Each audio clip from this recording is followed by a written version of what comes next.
Hello दोस्तों, स्वागत है आपका एसएससी पीजी ट्यूट्स में। Nuclear power corporation of India ने रिक्रूटमेंट निकाली है एग्जीक्यूटिव ट्रेनीज की। इस वीडियो के एंड तक बने रहना ताकि आपको पता लग जाए कि कितनी नंबर ऑफ वैकेंसीज पे रिक्रूटमेंट निकली है, क्या आपका सिलेक्शन प्रोसेस रहने वाला है एंड क्या क्या इसमें एग्जाम देना पड़ेगा नहीं देना पड़ेगा। फुल डिटेल वीडियो मिलने वाली है, एंड तक बने रहना। अगर इस चैनल पे नए हो तो प्लीज सब्सक्राइब कर देना इस चैनल को, ताकि आपको ऐसी गवर्नमेंट जॉब से related information time to time मिलती रहे। अगर बात करें तो nuclear nuclear power corporation of India limited ने जो वैकेंसीज निकाली है वो निकाली है एग्जीक्यूटिव ट्रेनीज की। साथ ही साथ इसमें एक चीज और नोटिस करने वाली है कि गेट 2021, 22, 23 के बारे में भी यहाँ पे कुछ लिखा गया है। क्या लिखा गया है वो आगे सिलेक्शन प्रोसेस में बात करते हैं हम। अगर हम बात करें इंपॉर्टेंट डेट्स की तो 11 अप्रैल यानी कल से इसके फॉर्म शुरू होने वाले हैं। 28 अप्रैल यानी ऑलमोस्ट आपके पास 2.5 हफ्ते के आसपास होंगे। तो लास्ट डेट का वेट मत करना, आपको पता है सारी साइट्स हैवी हो जाती है। तो स्टार्टिंग के 1 हफ्ते में ही भर लेना इस फॉर्म को। नंबर ऑफ वैकेंसीज की बात कर ले तो टोटल 325 वैकेंसीज पे जो है रिक्रूटमेंट निकाली गई है।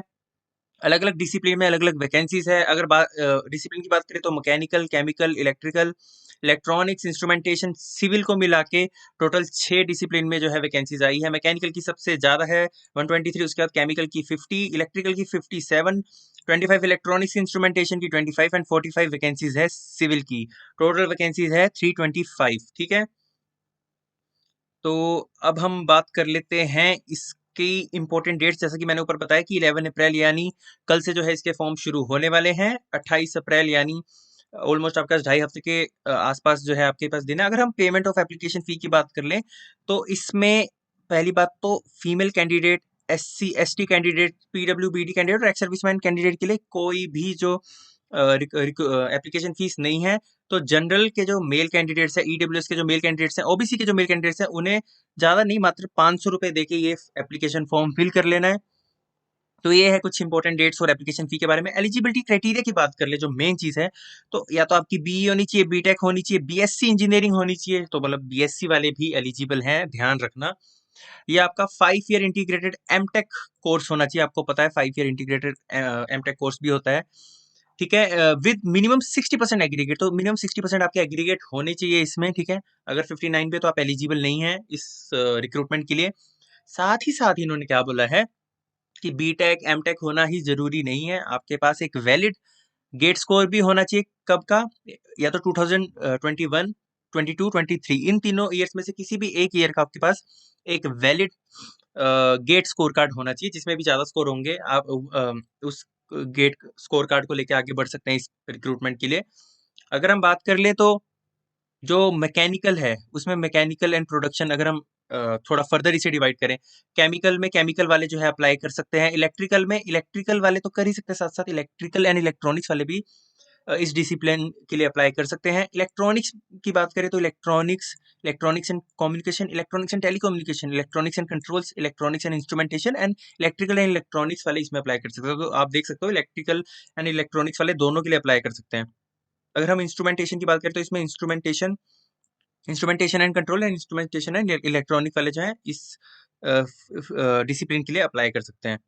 सिविल की बात करें तो सिविल डिसिप्लिन के लिए अप्लाई कर सकते हैं। कुछ इंपॉर्टेंट बातें लिखी गई है कि जो भी बच्चे इलेक्ट्रिकल एंड इलेक्ट्रॉनिक्स के हैं, electrical and electronics and communication के हैं, इलेक्ट्रॉनिक्स एंड कंट्रोल इंजीनियरिंग के हैं, वो इलेक्ट्रॉनिक्स में अप्लाई कर सकते हैं। लेकिन उन्होंने जो गेट का एग्जाम है वो इलेक्ट्रॉनिक्स डिसिप्लिन में दिया होना चाहिए।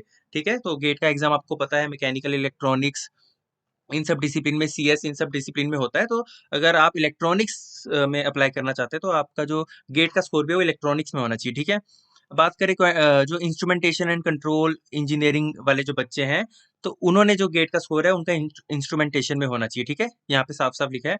और इन्होंने एक और चीज लिखी है, जो इलेक्ट्रिकल एंड इलेक्ट्रॉनिक्स के कैंडिडेट्स हैं, ठीक है, या इलेक्ट्रॉनिक्स एंड इंस्ट्रूमेंटेशन के कैंडिडेट हैं, वो किसी भी एक पोस्ट के लिए अप्लाई कर सकते हैं। या तो इंस्ट्रूमेंटेशन में अप्लाई करें क्योंकि इलेक्ट्रॉनिक्स एंड इंस्ट्रूमेंटेशन आ गया है, या इलेक्ट्रॉनिक्स के लिए अप्लाई करें।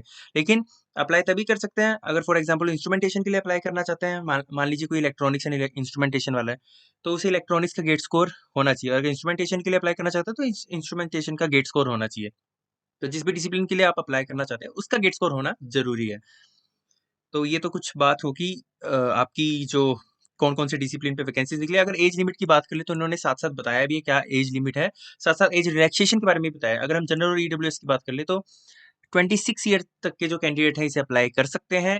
डेट आपकी काउंट होगी एज ऑन 28/4/2023, यानी जो एंड डेट है इस ऑनलाइन एप्लीकेशन फॉर्म की। ओबीसी के लिए अगेन 3 इयर्स का एज रिलैक्सेशन है, यानी 29 इयर्स तक के जो कैंडिडेट हैं इसे अप्लाई कर सकते हैं। एससी एसटी के लिए 5 इयर्स का एज रिलैक्सेशन है, यानी 31 इयर्स तक के जो कैंडिडेट है इसे अप्लाई कर सकते हैं। पर्सन विद बेंचमार्क डिसेबिलिटी के लिए 10 इयर्स फॉर अनरिजर्व्ड, जैसे कि यहाँ पे लिखा है 36 ईयर तक के कर सकते हैं अप्लाई। ओबीसी के लिए जो है 13 इयर्स एंड एससी एसटी के लिए 15 ईयर का जो है एज रिलैक्सेशन है। तो यानी 39 एंड 41 इयर्स के जो बच्चे हैं पीडब्ल्यूबीडी जो ओबीसी एससी एसटी के हैं वो इसे अप्लाई कर सकते हैं। अगर बात करें dependent of those who died in rights of 1984, तो उनके लिए अगेन 5 ईयर का एज रिलैक्सेशन, यानी अप टू 31 इयर्स तक जो कैंडिडेट है उसे अप्लाई कर सकते हैं। एक्स सर्विसमैन जिसमें कमीशन ऑफिसर भी आगे, junior commission emergency commission officer और शॉर्ट सर्विस कमीशन ऑफिसर भी आगे, इन्हें भी जो एज रिलैक्सेशन है वो 5 ईयर का एज रिलैक्सेशन है। ठीक है, तो ये आपकी बात होगी। अब मेन बात कर लेते हैं ट्रेनिंग की। तो ट्रेनिंग की इसमें आपका लिखा गया है साफ साफ की 1 ईयर की आपकी ट्रेनिंग होगी। ठीक है, साथ ही साथ मैं आपको और फैसिलिटीज बताता हूँ जो आपको इसमें मिलेगी। ठीक है, अब स्टाइपेंड की बात कर लेते हैं। अरे भैया, मतलब ट्रेनिंग में ही इतना तगड़ा स्टाइपेंड, 55,000 मंथली स्टाइपेंड आपको मिलना है। साथ ही साथ आपको एक वन टाइम अलाउंस भी मिलना है, 18,000 फॉर बुक अलाउंस। ठीक है, साथ ही साथ आपको लॉजिंग एंड बोर्डिंग जो है ये एनपीसीआईएल आपको प्रोवाइड करवाएगी। ठीक है, तो ट्रांसपोर्ट वगैरह की आपको टेंशन नहीं लेनी, ये सारा एनपीसीआईएल प्रोवाइड कराएगी। साथ ही साथ 55,000 आपको जो है स्टाइपेंड मिलने वाला है। उसका जब आपकी ट्रेनिंग हो जाती है और फिर आपकी जो रिक्रूटमेंट होगी, तो उसके बाद जो आपको रैंक मिलेगा वो मिलेगा साइंटिफिक ऑफिसर। ठीक है, जो पे लेवल अगर हम सेंट्रल गवर्नमेंट के हिसाब से देखें तो 10 का होता है, जिसमें आपकी बेसिक पे 56,100 होती है। ठीक है, तो और जिसमें डीए आपका 42% सीधा सीधा लगता है आपका बेसिक पे तो ऑलमोस्ट आपकी 70-80 हज़ार जो है इन हैंड सैलरी प्रॉपर आ जाती है।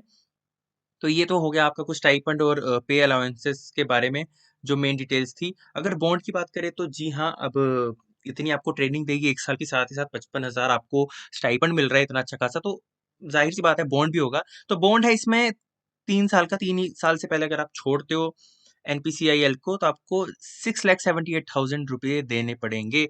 ये आपका बॉन्ड साइन करवाया जाएगा। तो इसलिए आपको अगर इस रिक्रूटमेंट में जाना है, आपको साइंटिफिक असिस्टेंट बनना है आफ्टर एग्जेक्टिव ट्रेनिंग की जो है ट्रेनिंग करके 1 साल की, तो आप इसमें तभी जाना अगर आप 3 साल वहाँ पे सर्व कर सकते हैं। ठीक है, नहीं तो आपको 6,78,000 जो है आपको रुपए पे करने पड़ेंगे, ये आपका बॉन्ड होगा। सिलेक्शन प्रोसेस की बात कर ले, जो मेन बात होगी, तो सिलेक्शन प्रोसेस की बात कर ले, उन्होंने सीधा लिखा है कि गेट के स्कोर 2021, 22 एंड 23 पे जो है आपको इंटरव्यू के लिए बुलाया जाएगा, मतलब आपके गेट स्कोर के ऊपर। एंड इंटरव्यू के कैसे बुलाया जाएगा, हर एक सीट पे 12 बच्चों को बुलाया जाएगा। फॉर एग्जांपल अगर कहीं 2 सीट है तो 24 लोगों को इंटरव्यू के लिए बुलाया जाएगा उन 2 सीट्स के लिए। तो जिस भी डिसिप्लिन में जितनी भी सीट्स हैं इनटू उसे 12 करके आप देख सकते हैं, 1:12 में आपको बुलाया जाएगा। ठीक है, तो ये ऐसा प्रोसेस रहने वाला है। साथ ही साथ इंटरव्यू के बाद आपकी मेरिट लिस्ट बनेगी एंड एक मिनिमम क्वालिफाइंग मार्क्स भी बताए हैं इन्होंने। अनरिजर्व के लिए 70% है एंड 60% है for EWS, SC, ST, OBC. ठीक है, and person with benchmark disability. तो ये है कुछ आपकी रिक्रूटमेंट जो एनपीसीआईएल एग्जेक्टिव ट्रेनी की है। तो जो भी बच्चे इसे अप्लाई करना चाहते हैं तो आपको पता है 11 अप्रैल यानी कल से इसके फॉर्म शुरू हो जाएंगे, 28 अप्रैल लास्ट डेट है। तो अगर एंड तक बने हुए और अगर ये वीडियो आपको इन्फॉर्मेटिव लगी है तो प्लीज़ यार सब्सक्राइब का बटन दबा देना, लाइक कर देना इस वीडियो को एंड शेयर कर देना उन सभी दोस्तों के साथ जो गवर्नमेंट जॉब की तैयारी कर रहे हैं। Thank you.